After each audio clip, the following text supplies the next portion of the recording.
ድጋሚ እንዴት አደራችሁ ተመልካቾች ለአዲስ ቀን ወደ ያስኳቸው ስፖርት መረጃዎች አልፋለሁ። ቀዳሚ የማደርገው ደግሞ የኢትዮጵያ ፕሪሚየር ሊግ በተለይም የዲሲፕሊን ውሳኔዎችን ይፋ ሆኗል። ከ8ኛ ሳምንት በኋላ ማለት ነው።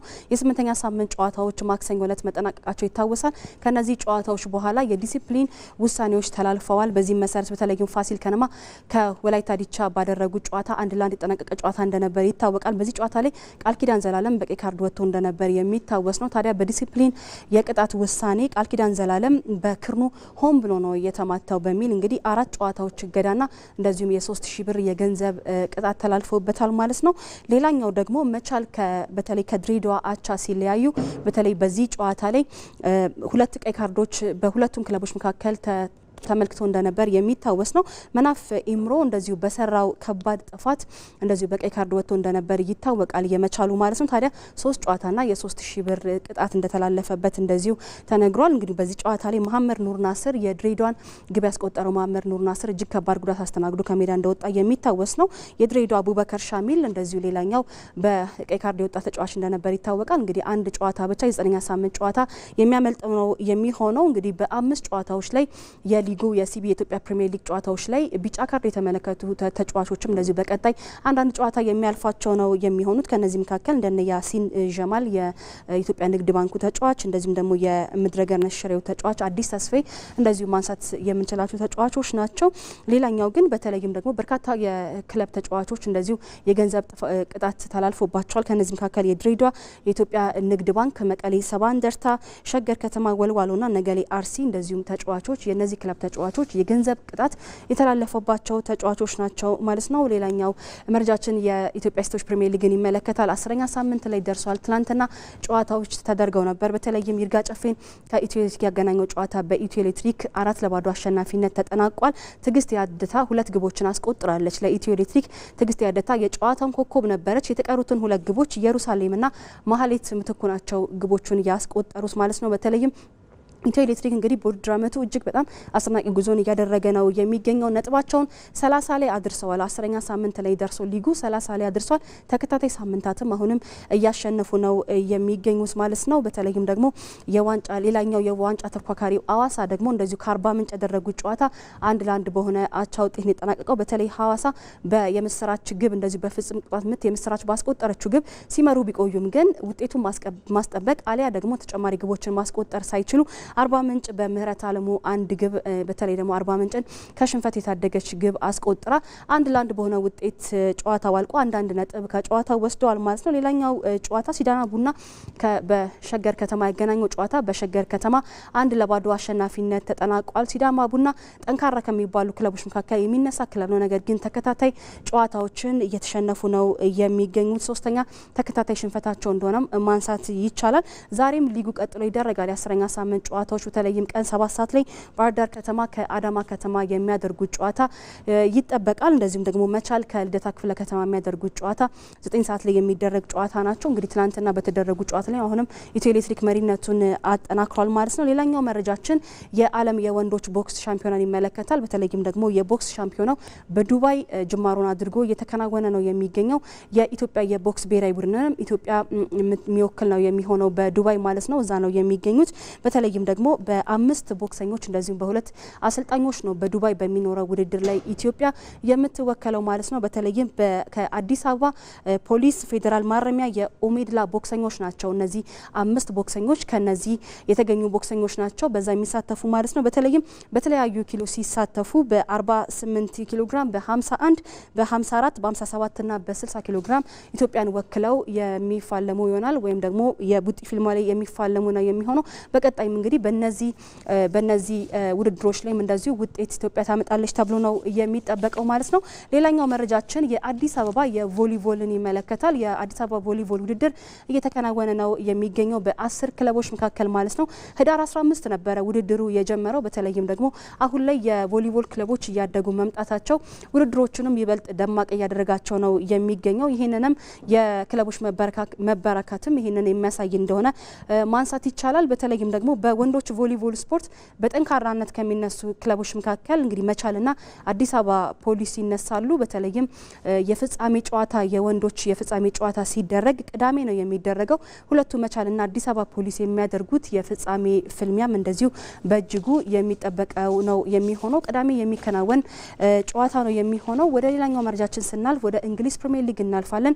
የእንግሊዝ ፕሪሚየር ሊግ የ14ኛ ሳምንት ጨዋታ ትላንትና በርከት ያሉ ጨዋታዎች ተደርገው ነበር። በተለይም አርሰናልን ከብሬንትፎርድ ያገናኘው የኤምሬትስ ስታዲየም ጨዋታ በአርሰናል 2-0 አሸናፊነት ተጠናቋል። እዚህ ጨዋታ ላይ ሚካኤል ሜሪኖና እንደዚሁም ደግሞ ቡካዮ ሳካ ሁለቱን የአርሰናል ግቦች አስቆጥረዋል። በተለይም ደግሞ ሚካኤል ሜሪኖ የግንባር ኳስ ነበር ያስቆጠረው። በተለይም ደግሞ ከ2024-25 የውድድር ዓመት ጀምሮ የሱን ያክል በሁሉም መድረክ በግንባር ወይም ደግሞ በጭንቅላት ያስቆጠረ ተጫዋች የለም። ከ14 ካስቆጠራቸው ግቦችም 8ቱ በግንባር የተቆጠሩ ግቦች ናቸው። ቡካዮ ሳካ ተቀይሮ ገብቶ ነው 91ኛው ደቂቃ ላይ ግቡን ማስቆጠር የቻለው። ትናንትና ለሚካኤል አርቴታ መጥፎ የሚባለው የፊት መስመር ተጫዋቾቹ ከጉዳት ሲመለሱለት የኋላ መስመር ግን እየሳሳበት ነው የሚገኘው። ትላንትና ክሪስቲያን ሙስኬራ እንደዚሁ ጉዳት ገጥሞታል። እንግዲህ ለምን ያክል ጊዜ እንደሚቆይ አልታወቀም። ከሱ ጉዳት በኋላም እንግዲህ ዩሪያን ቲምበር በቋሚ አስተላለፍ ያልገባው አርፎ የነበረው ዩሪያን ቲምበር ከፒየሮ ሂንካፒ ጋር በመሀል ተከላካይ ተጣምረው ተጫውተዋል። እንደዚሁ ሌላኛው ግን ለሚካኤል አርቴታና ለአርሰናል መጥፎ የሚባለው ግን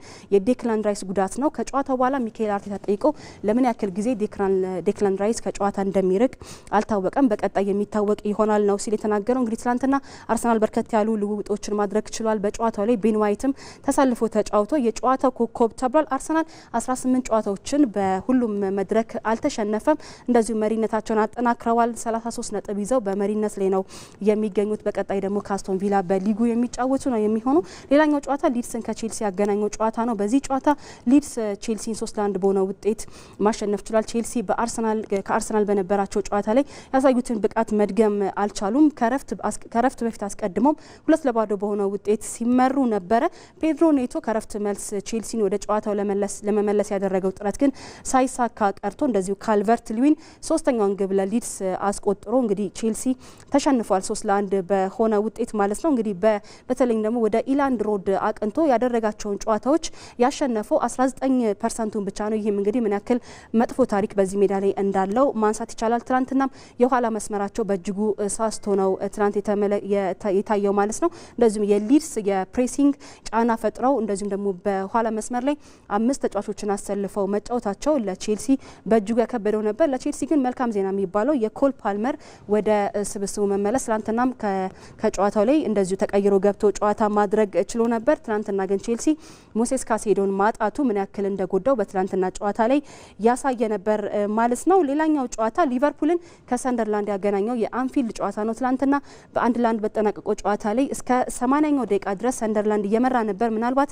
ሰንደርላንድ በዚህ ውጤት ተጠናቆ የሚያሸንፍ ቢሆን ኖሮ አንፊልድ ላይ በተለይም አዲስ ታሪክ ያጽፍ ነበር። ከ1983 በኋላ በማሸነፍ አዲስ ታሪክ ያስመዘግቡ ነበር። ነገር ግን በተለይም ደግሞ ሙክዌሌ ራሱ ላይ ባስቆጠረው ግብ ሊቨርፑል 1 ነጥብ ከጨዋታው አግኝቷል። አሁንም አርነ ስሎት አንፊልድ ላይ በተለይም ባለፉ ጨዋታዎች ላይ ደካማ ውጤቶችን ነው እያስመዘገቡ የሚገኙት ማለት ነው። እንግዲህ ሰንደርላንድ በውድድር ዓመቱ እጅግ አስደናቂ ጉዞ ላይ ነው የሚገኙት። በተለይም የአሸናፊነቷን ግብ በኢስዶር አማካኝነት ሊያገኙ ተቃርቦ ነበር። ነገር ግን ፌዴሪኮ ኬዛ ከመስመር ላይ አድኗት ነው እንጂ ሊቨርፑል ምናልባትም 2-1 በሆነ ውጤት በሜዳው የሚሸነፍበት አጋጣሚም ነበር ማለት ነው። አይዛክ በትናንትናው ጨዋታ ላይ ጥሩ ያልነበረበትን ጨዋታ ነው ያሳለፈው። ዞቦዝ ላይ ከመጀመሪያው 45 በተሻሻለ ሁለተኛው 45 ላይ ጥሩ እንቅስቃሴ ማድረግ ችሏል። በተመሳሳይ እንደዚሁ ፍሎራን ቪርትዝም ጥሩ የሚባል ጨዋታን ማድረግ የቻለበት ጨዋታ ነበር። ሰንደርላንድ 6ኛ ደረጃ ላይ ተቀምጧል። እንደዚሁ ሊቨርፑል 8ኛ ደረጃ ላይ ነው የተቀመጡት። ትናንትና ሌሎች ጨዋታዎችም ተደርገው ነበር። 7 ግቦች የተቆጠረበት የብራይተንና አስቶን ቪላ ጨዋታ በአስቶን ቪላ 4-3 አሸናፊነት የተጠናቀቀው። ብራይተን እንግዲህ ቀደም ብሎ 2 ግቦችን አስቆጥሮ ሲመሩ የነበሩበት ሁኔታ ነበር። ነገር ግን አስቶን ቪላ ከኋላ ተነስተው 4-3 አሸንፏል። ኦሌ ዋትኪንስ፣ አማዱ ኦናናና ዶን ማለን ናቸው ግቦችን ያስቆጠሩት። ኦሌ ዋትኪንስ 2 ግቦችን ነው በዚህ ጨዋታ ላይ ማስቆጠር የቻለው። ቫንሄከና እንደዚሁ ቫንሄካ 2 ግቦችን ለብራይተን ሲያስቆጥር እንደዚሁ ፓው ቶሬስ ደግሞ በራሱ ላይ ያስቆጥሮ እንግዲህ ብራይተን ቢሸነፍም የብራይተን 3 ግቦች እነዚህ ተጫዋቾች ናቸው ያስቆጠሩት። እንግዲህ አስቶን ቪላ 27 ነጥቦችን ሰብስቦ 3ኛ ደረጃ ላይ ይገኛል። ኖቲንጋም ፎረስት እንግዲህ በተለይም በሾን ዳይች እየተመሩ ጥሩ የሚባል አሁን ጨዋታዎችን ውጤቶችን እያስመዘገቡ ይገኛሉ። ትላንትና ቦርንማውስና ወልቭስን 1-0 በሆነ ውጤት አሸንፈዋል። በርንሌ ከፓላስ ያደረጉት ጨዋታ እንደዚሁ በተለይም ደግሞ ፓላስ በማን ዩናይትድ ከተሸነፉ በኋላ ትላንትና ግን በርንሌን 1-0 በሆነ ውጤት አሸንፈዋል ማለት ነው። ዛሬ እንግዲህ ምሽት የሚጠበቀው ጨዋታም የዩናይትድ ጨዋታ ነው። 5 ሰዓት ላይ ከዌስትሃም የሚደረግ ጨዋታ ነው። ሩበን አሞሪም ስማቸውን ያልገለጻቸው 2 ወሳኝ ተጫዋቾች በዚህ ጨዋታ ላይ እንደማይኖሩ ነው የተገለጸው። ያለፉትን ግን 4 ጨዋታዎች ግን በተለይም ደግሞ ዌስትሃም ከሜዳ ውጪ ጥሩ ያልሆነ ውጤት አለው። ማን ዩናይትድ በዚህ ጨዋታ ላይ ያሸንፋል ተብሎ ነው የሚጠበቀው ማለት ነው። በተለይም ደግሞ በቀጣይ የምናልፈው በዝርዝር ወደምንመለከተው ጉዳይ ነው የምናልፈው። ኢትዮጵያ ከ25 ዓመታት በፊት አርጀንቲና ላይ በታሪኳ በተሳተፈችበት 13ኛው ከ20 ዓመት በታች ዓለም ዋንጫ ላይ በዲዬጎ ጋርዚያቶ ስብስብ ውስጥ ወሳኝ ተጫዋች ነበረ ዘውዱ በቀለ። በሀገራችን ከታዩ ጠንካራ ተከላካዮች መካከልም ሆኖ ይታወሳል። ሰለሞን አባቡ ተጨማሪ ያለው በከተማ አቀፍና በአውራጃ ውድድሮች በ1980ዎቹ ስኬታማ ከነበሩ ቡድኖች መካከል አንደኛው በሆነው የሐዋሳ ጨርቃጨርቅ ቡድን ውስጥ ነበር የእግር ኳስ ሕይወቱን የጀመረው። ኢትዮጵያ ፕሪሚየር ሊግን ለመቀላቀል በነበረው የወቅቱ የውድድር መዋቅር 1989 ላይ የሐዋሳ ከነማና የሐዋሳ ጨርቃጨርቅ ቡድኖች የመጨረሻው ምዕራፍ ላይ ሲደርሱ በአሰልጣኝ ከማል አህመድ የማሳመን ጥረት ወርሃዊ ደመወዙ ከ400 ወደ 600 ብር ከፍ ብሎለት ነበር ወደ ሐዋሳ ከተማ ያቀናበትን ዝውውር ያደረገው። ሐዋሳ ከነማ በ1989 ነው የገባሁት። በ1980 አቶ ከማል ናቸው ያው እና እስከ 1993 ድረስ አገልግያለሁ። በዚህ አመት ውስጥ ያው ከፍተኛ የሁለተኛ ሆኜ የጨረስኩት ነው ሐዋሳ ከነማ። ከዛ ወደ ባንኮች ሽፍት አደረኩ የተሻለ ጥቅም በማግኘት ማለት ነው። ለዛሬው የሐዋሳ ከተማ የቡድን መዋቅር ትልቅ መሰረትን የጣሉትና በኢትዮጵያ ፕሪሚየር ሊግ የክልል ክለቦች ታሪክ ከቡድኑ ጋር ዋንጫን በማሳካት ቀዳሚ የሆኑት አሰልጣኝ ከማል አህመድ ዘውዱ በቀለ በዚያን ዘመን ለሚጫወትበት ቡድን ያለውን ነገር ሁሉ የሚሰጥ ጠንካራ ተጫዋች እንደነበርም ያስታውሳሉ። ዘውዱ በቀለ በእውነት ትልቅ መስዋዕትነት የሚከፍል ተጫዋች ነው። ለቡድን አቅሙን በሙሉ አውጥቶ የሚጫወት ነው። በወጣቶች የኢትዮጵያ ብሔራዊ ቡድን ታሪክ ዛሬም ድረስ በወርቃማነቱ የሚነሳውና 25 ዓመታትን ወደ ኋላ የሚመልሰን የ1993ቱ የዲያጎ ጋርዚያቶ የኢትዮጵያ ከ20 ዓመት በታች ብሔራዊ ቡድን በአርጀንቲና በተደረገው የወጣቶች የዓለም ዋንጫ ላይ ሲሳተፍ ዘውዱ በቀለ የያኔው ስብስብ አንበልም ነበር። ሐዋሳ ከነማ ነበርኩ የዛን ሰዓት። ጋርዚያቶ ከመጣ በኋላ ብዙ የክልል ልጆች ማለት የወጣትነት እድሜ ያላቸው ፓስፖርታቸው እንደዛ ያልወጣላቸው ብዙውን አምጥቶ አይቷል ክለብ ማለት ነው። ከዛ ውስጥ አንዱ ነው ነበር ሐዋሳ ከነማም እንደዚህ ነው ጥሪ ደረሰ። ከዛ የአፍሪካ ወጣቶች ያው ኢትዮጵያ ናት ያዘጋጀችው ያው አራተኛ ወጣን ዓለም ዋንጫ አለፈ። ከክለብና ከብሔራዊ ቡድን የ9 ዓመታት ቆይታ በኋላ ብዙ አቅሙን ማሳየት በሚችልበት ጊዜ ላይ ነበር ዘውዱ በቀለ የመኪና አደጋ ያጋጠመው። አሁን ድረስ ሰዎች ሲሉ ነው እንጂ ሰባ አብሮኝ የሆነ አንድ ሰው ነበር እሱ ይነግረኛል እንጂ እኔ ምንም አውቀው ነገር የለም ስለ አደጋው ማለት ነው። ያው ህመሜ ያው ግራ እጄ ተሰብሯል። ያው ሕክምና ነው እንትን ያለው። ከአደጋው በኋላ ወደዛ መመለስ አልቻልኩም። አደጋው ካደረሰበት ተጽዕኖ አንጻርና በእግር ኳስ ከነበረው አበርክቶ መነሻ ለዛሬዎቱ የሚጠቅመውን ነገር ማግኘት እንዳልቻለ የገለጸው ዘውዱ በቀለ እገዛ ቢደረግለት ግን በሚችለው ነገር ሁሉ ማገልገል እንደሚችልም ይናገራል። በስፖርት ርቄን ያለሁት ኮርሶችም ሲኖሩ የሆነ ሰዎች ቢጋብዙኝ እንዲህ ጥያቄዎች ቢመጣ ደስ ይለኛል። ሲሆን ወስጃለሁ። ህጻናት ላይ መስራት ምናምን ደስ ይለኛል። ፍላጎት አለኝ። አሁን እሱ የሚረዳበትን መንገድ ቢደረግለት እኔ በጣም ደስተኛ ነኝ። ወደ ሌላኛው በዝርዝር ወደምንመለከተው ጉዳይ እናልፋለን። ዓለም ላይ በእግር ኳስ ከታዩና በልዩነት ከሚታወሱ ስኬቶች ተርታ ይቀመጣል። የእንግሊዝን እግር ኳስ የቀየሩት አሰልጣኝ አርሰን ቬንገር የዚህ ስኬት ባለቤት ናቸው። ክለቡ አርሰናል ነው። የውድድር አመቱ ደግሞ 2003-04 ነው። በፕሪሚየር ሊጉ የነበራቸውን አስደናቂ ጉዞ በተከታዩ ዘገባ እንከታተል። ከ24 ዓመታት በፊት በ2002 እንደ አውሮፓውያን አቆጣጠር አንድ ታሪካዊ ንግግር ጋዜጠኞች ጆሮ ደረሰ። ያለ ሽንፈት እናጠናቅቃለን የሚል የንግግር የደረሰው ደግሞ በእነርሱ ሳፋት ትግባ በተባለላቸው የእንግሊዝ የመገናኛ ብዙሃኖች ነበር። ቀድሞውኑ ከሩቅ ምስራቅ የመጣውን እንግዳ ስሙን ማናላችሁን ሲሉ መድፈኞቹን ጠይቀዋል። በህትመቶቻቸው ደባሪው አርሰናል ብለው ገበያቸውን ያደሩበት ክለብ ለውጥ ፈልጎ ማንም የማያውቃቸውን እንግዳ ማምጣታቸው የፊት ገጻቸው ማሟሟቂያ ሆኖ ነበር። እኚህ ታሪካዊ አሰልጣኝ አርሰን ቬንገር ታዲያ አመታትን ሳይወስዱ በተቀናቃኞቻቸው ስታዲየሞች ከተሞችን ተዘዋውረው ከመርሲሳይድ እስከ ማንቸስተር የሊጉን ዋንጫ ከፍ አድርገው ራሳቸውን አስተዋውቀዋል። አመታትን ተካ። በእግር ኳሱ የተሰሩ ታሪካዊ ጀብዶች ሲነሱ የትኛውም የእግር ኳስ አፍቃሪ ከሚያወሳው ከሚደነቅበት ከታሪካዊ የ2003 የ2004 የውድድር ዓመት አስቀድሞ ነበር ያ ታሪካዊ ንግግር የተስተጋባው። የገዛ ስብስባቸው ባይዋጥላቸውም በስላቅ ቢያልፉትም ሪትን ኢን ዘ ስታርስ እንዲሉ የተጻፈውን ሊያስፈጽሙ ግን ተመርጠዋል። የእንግሊዝን እግር ኳስ ለመልካም የቀየሩት እኚህ አሰልጣኝ ማንቸስተር ዩናይትድ በገነነበት ሩሳዩ ባለሀብት የምዕራብ ለንደኑን ክለብ ታሪክ ለመቀየር ለንደን በረገጡበት ሰው እንደ ቤቱ እንጂ አይኖርም እንደ ጎረቤቱ እንዲል ያገራችን ብሂል በተጫዋቾች ዝውውር ከተቀናቃኞቻቸው ጋር አልተለካኩም። ጀርመናዊውን ግብ ጠባቂ የን ስሌማንን የክረምቱ ትልቁ ዝውውራቸው ሲሆን ከላሜሲያ ሴስ ፋብሪያዝንና ከሌሎች የአውሮፓ አካዳሚዎች ጋኤል ኪሊችንና ፊሊፔ ሴንድሮስን ወደ ክለቡ አምጥተዋል። እንደነ ቴሪ ኦንሪ፣ ፓትሪክ ቬራ፣ ዴኒስ ቤርካምፕ፣ ሮበርት ፔሬዝ በመሳሰሉ ኮከቦች ረጅሙን የውድድር ዓመት ጀመሩት። በ2002-3 እናሳካዋለን ያሉትን በይደር እንዲቆይ ካስገደደው ኤቨርተን ጋር ተጫውቶ የውድድር ዓመቱን በድል ጀምሯል። አርሰናልና ማንቸስተር ዩናይትድ ያለማንም ጣልቃ ገብነት አቅማቸውን በተለካኩበት ዓመታት በ2003-4 የውድድር ዓመት ከጉሽሚያ እስከ ቀይ ካርድና የገንዘብ ቅጣት በድራማዊ ትዕይንት በታጀበው በአይረሴው የኦልትራፎርድ ፍልሚያ መድፈኞቹ 1 ነጥብ ይዘው ተመልሰዋል። ሚፋጃውንስ አንፊልድ ይቋቋሙት ይሆን ቢሏቸው በፓርለር መሪነት በአሊ አዲዬ እና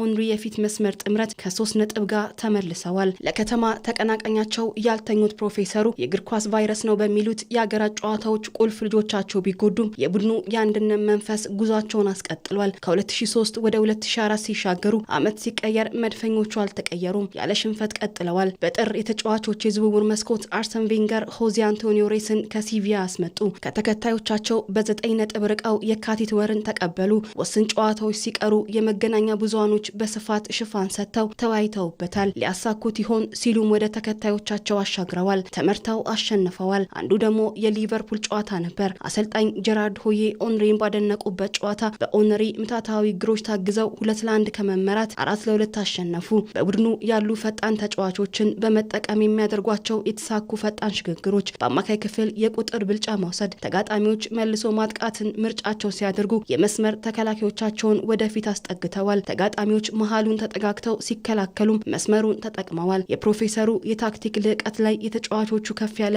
የግል ብቃት ተደምረዋል። ሊጉን ማሸነፋቸውን ሊያረጋግጡ 1 ጨዋታ ያለ ሽንፈት የእንግሊዝ ፕሪሚየር ሊግን የውድድር ዓመት ሊደመድሙ ደግሞ 5 ጨዋታዎች ብቻ ወደ ባላንጣቸው ሜዳ ዋይት ሃርት ሌን አቀኑ። ጨዋታው 2-2 ተጠናቆ አርሰናል ዋንጫውን የግሉ አደረገ። ከጨዋታው አስቀድሞ እንዳይጨፍሩ አሳሰቧቸው። በቶትናም ተጫዋቾች የተበሳጩት እነ ቴሪ ዳንኤል ኦንሪ ግን አጸፋውን መልሰዋል። በ38ኛው ሳምንት ሌስተርን አሸንፈው የወርቁን ዋንጫ ከፍ አደረጉ። በእንግሊዝ ፕሪሚየር ሊግ የኤርገን ክሎፕ ሊቨርፑል፣ የፔፕ ጋርዲዮላ ማንቸስተር ሲቲ ሞክረው አልተሳካም። በ1888-89 የውድድር ዓመት ፕሪስተን ኖርዝ ኢንድ ያሳካውን ታሪክ አርሰናል ከ115 ዓመታት በኋላ ደግሞታል። 38 ጨዋታዎች 12 አቻ 0 ሽንፈት ዘ ኢንቪንሲብልስ። ወደ ሌላኛው መረጃችን እናልፋለን። የ15ኛ ሳምንት የስፔን ላሊጋ ትላንትና ተከናውኖ ነበር። አንድ ጨዋታ አትሌቲክ ክለብን ከሪያል ማድሪድ ያገናኘው ጨዋታ በሪያል ማድሪድ 3-2 አሸናፊነት ተጠናቋል። ሪያል ማድሪድ ወደ ሳማሜስ አቅንቶ ነው እንግዲህ ጨዋታ ማሸነፍ የቻለው። ኬሊያን ኤምባፔ 2 ግቦችን ሲያስቆጥር አንድ አመቻች ተቀብሏል። አንዷን ግብ ካማቪንጋ ነው ያስቆጠረው። እንግዲህ በ20 ጨዋታዎች 25 ግቦችን በማስቆጠር ኬሊያን ኤምባፔ በሁሉም መድረክ ጨዋታዎች ማለት ነው ቀዳሚው ሆኗል። እንደዚሁም በዚህ ጨዋታ ላይ ምናልባት ለአሎንሶ መጥፎ የሚባለው ትሬንት አሌክሳንደር አርኖልድ በጉዳት ከሜዳ ወጥቷል። ለቀጣይ ግን በምን ያክል ጨዋታዎች ይመለሳል ወይም ደግሞ ይርቃል የሚለው አልተነገረም። ትናንትና ግን ሪያል ማድሪድ ወሳኝ የሚባል ነጥብ ማስመዝገብ ችሏል። እንግዲህ በ36 ነጥብ ሁለተኛ ደረጃ ላይ ተቀምጧል። ከባርሰሎና በ1 ነጥብ ብቻ ነው ያነሰው። ተመልካቾቻችን ለአዲስ ቀን ያዝናቸው ስፖርት መረጃዎቻችን ይመስሉ ነበር። ሰላም ዋሉ። ወደ እናንተ ይመለሳል።